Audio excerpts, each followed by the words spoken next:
Unemployment. बहुत संघर्ष से पढ़ा, ट्यूशन पढ़ा के मैं 2012 से ट्यूशन पढ़ा के अभी तक मैं पढ़ाई कर। लेकिन आज हकीकत ये हो गई कि उत्तर प्रदेश भारत का सबसे बड़ा बेरोजगार युवाओं का राज्य बन चुका Around है। 35% of Indian youth were unemployed.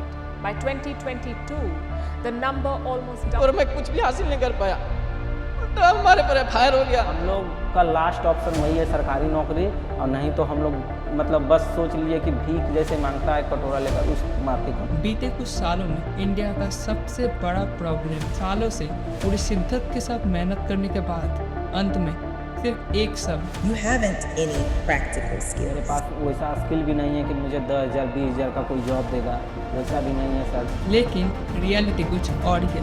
तो क्या आप तैयार हैं इस प्रॉब्लम के अंत तक जाने के लिए? तुम गरीब को नौजवान को नौकरी दोगे या सिर्फ भिड़ाते रहोगे डराते रहोगे हमको?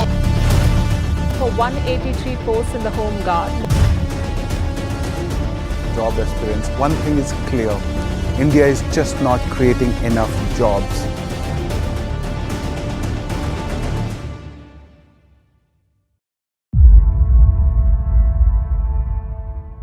साल 1991 आज़ादी के 44 ईयर्स बाद ये वो पल था जब इंडिया ने पहली बार इंडस्ट्री रेवोल्यूशन देखा।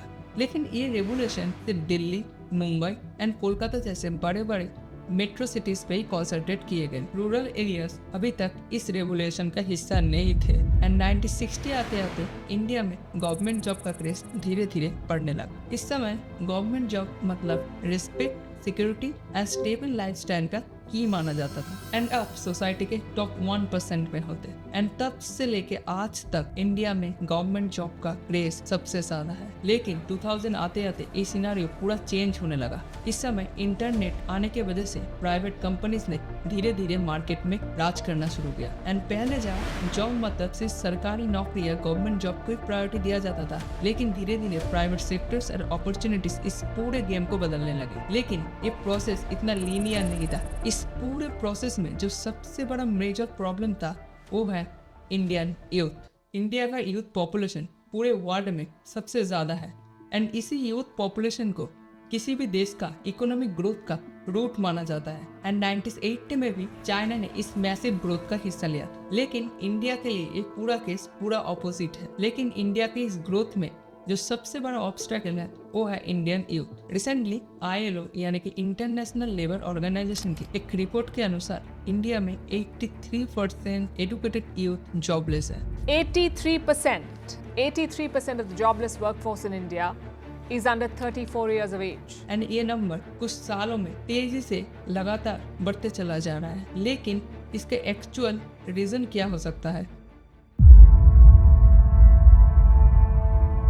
एंड इस पूरे कहानी को जानने के लिए हमें थोड़ा सा पीछे जाना होगा। आज़ादी के बाद 1951 से इंडिया में पॉपुलेशन धीरे धीरे बढ़ने लगा, लेकिन इस समय हेल्थ इश्यूज ज़्यादा होने की वजह से इंडिया में पॉपुलेशन उतनी तेजी से नहीं बढ़ा। लेकिन साल 1970 से लेके 1980 तक इंडिया में हेल्थ इश्यूज बहुत हद तक कम हो गए एंड जिसके चलते इंडिया में पॉपुलेशन रैपिडली ग्रो करने लगा एंड वर्ल्ड का लार्जेस्ट पॉपुलेशन वाला कंट्री बन गया। एंड जहाँ से शुरू होता है इंडिया का मेजर प्रॉब्लम अनएम्प्लॉयमेंट। लेकिन सवाल ये है 140 करोड़ का आबादी होने के बाद, लोगों की डिफरेंट टाइप्स ऑफ नीड्स होने के बाद कैसे इंडिया का यूथ जॉबलेस है? इस केस को हम दो पार्ट में डिवाइड कर सकते हैं। Number 1 unemployment and number 2 unemployability. Unemployment का मतलब आप जॉब के लिए तैयार तो हो लेकिन मार्केट में जॉब ही नहीं है, और दूसरी तरह अनएम्प्लॉयबिलिटी का मतलब मार्केट में जॉब तो है लेकिन स्टूडेंट के पास required skill and lack of knowledge की वजह से वो अनएम्प्लॉयबल रह जाते हैं। इंडिया में अनएम्प्लॉयमेंट से ज्यादा अनएम्प्लॉयबिलिटी का क्राइसिस है, यानी कि स्टूडेंट अभी तक जॉब के लिए प्रॉपरली प्रिपेयर्ड ही नहीं है। इंडिया में हर साल 15 लाख से भी ज्यादा स्टूडेंट हर साल ग्रेजुएट्स होते हैं, लेकिन जिनमें से हर 10 में से 2 ही स्टूडेंट्स को ग्रेजुएशन के बाद एक जॉब मिलती है, बाकी 8 स्टूडेंट जॉबलेस रह जाते हैं। एंड इसका प्रॉपर रीजन हम वीडियो के नेक्स्ट पार्ट में डिस्कस करने वाले हैं। और जब हम इस पूरी कहानी को देख के इसका रीजन को फाइंड करने की कोशिश करते हैं तब सिर्फ एक ही चीज हमारे सामने आती है, जो कि है इंडियन आउटडेटेड एजुकेशन सिस्टम, जो कि सालों से एक ही सिस्टम पे चला आ रहा है। बात शुरू होती है 1835 में, जब थॉमस बेबिंगटन मैकुले ने इंडिया में पहली बार इंग्लिश एजुकेशन एक्ट को इंट्रोड्यूस किया। एंड इस एजुकेशन एक्ट का मेन पर्पस था एक ऐसी क्लास तैयार करना जो ब्रिटिशर्स की तरह सोचे, उनकी तरफ काम करे एंड उनके रूल्स को समझे एंड सोसाइटी के बाकी लोगों तक वो नॉलेज पहुंचाए। एंड इसको डाउनवर्ड फिल्ट्रेशन थ्योरी भी कहा जाता है, जहाँ सोसाइटी के एक एजुकेटेड क्लास से नॉलेज फिल्टर होकर सोसाइटी के बाकी लोगों तक पहुंचता था। लेकिन ये एजुकेशन सोसाइटी के अपर क्लास लोगों के लिए था, सोसाइटी के लोअर एंड मिडिल क्लास इसके साथ उतना हैबिचुएट नहीं थे। एंड इसे देख के थॉमस वुड ने 1854 में एक नया प्लान इंट्रोड्यूस किया जिसको वुड डिस्पैच भी कहा जाता है, जिससे सोसाइटी के हर एक लोगों को एजुकेट किया जा सके। लेकिन इंडियन एजुकेशन सिस्टम में जो मेजर प्रॉब्लम है वो है आउटडेटेड करिकुलम एंड सिलेबस का। पिछले कुछ सालों में इंडिया में एआई एंड टेक्नोलॉजी तेजी से ग्रो की है, लेकिन हमारा एजुकेशन सिस्टम अभी तक पुराने सिस्टम पे चला आ रहा है। ये रिपोर्ट देखो, फॉर्मल केमिस्ट्री CNR राव के मुताबिक इंडिया में 90% कॉलेज एंड यूनिवर्सिटीज का सिलेबस 50 साल से भी ज्यादा पुराना हो चुका है। हम इस डॉक्यूमेंट्री के अंत पार्ट में आ चुके हैं एंड इस पार्ट में हम डिस्कस करने वाले हैं the most important thing, that is the solution.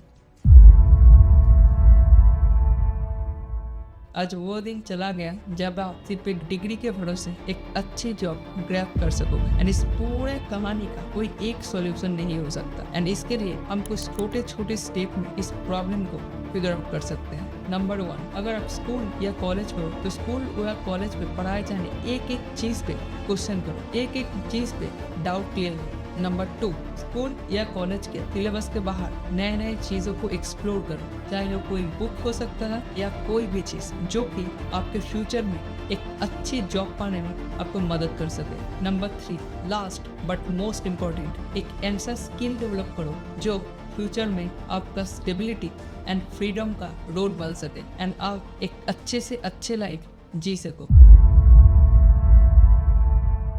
I hope ये डॉक्यूमेंट्री आपको अच्छा लगा होगा। इस पूरे वीडियो में यूज्ड हर एक चीज, हर एक आर्टिकल मैंने एक फोल्डर करके ड्राइव में अपलोड कर दिया है। अगर आप उसको देखना चाहते हो तो चेकआउट कर सकते हो, नीचे डिस्क्रिप्शन पर लिंक दिया है। और एक इम्पॉर्टेंट चीज, अगर आप अपनी कंटेंट क्रिएशन जर्नी को स्टार्ट करना चाहते हो लेकिन आपको समझ नहीं आ रहा कहाँ से स्टार्ट करो, कैसे वीडियोस एंड थंबनेल्स को एडिट करो जिससे more and more views and engagement लाया जा सके, तो टेंशन रहने कोई बात नहीं। हम आपके लिए लाए हैं हमारा वीडियो एंड थंबनेल डिज़ाइन का सर्विस।